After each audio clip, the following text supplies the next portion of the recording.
Tout en silence, le douanier de Kourounou opère Samu.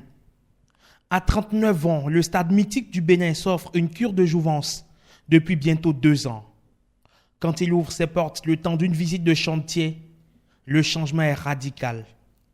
Aussi loin que porte le regard en vue panoramique, un chevauchement de sièges refait à neuf, des projecteurs tout nouveaux et surtout une pelouse qui renaît.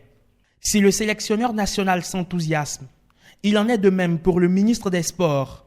Au bout de son périple dans les travées réfectionnés et autres vestiaires remodelés de la gigantesque ruche. J'ai regardé de près avec l'équipe qui m'accompagne la qualité des travaux. C'est important, vous le savez que notre gouvernement veut faire les choses en s'assurant que les meilleures qualités possibles seront délivrées sur toutes nos infrastructures dans tous les domaines.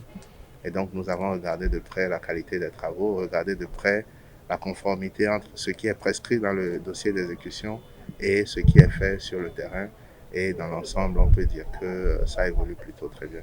Stade de l'Amitié Général Mathieu Kérékou version 2021. Les travaux sont prévus pour prendre fin le 13 mai prochain. Forcément, la rencontre Bénin-Nigeria présente sur toutes les lèvres est une fois encore en question.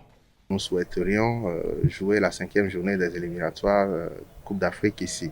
Et cette 5e journée devrait avoir lieu autour du 25, 26, 27 mars.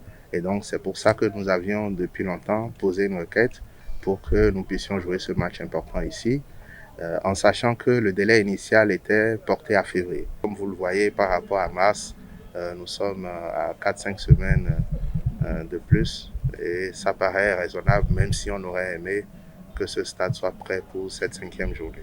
Une chose est sûre, avec ce toilettage intégral, le stade de l'Amitié Général Mathieu Kérékou se met désormais au pas.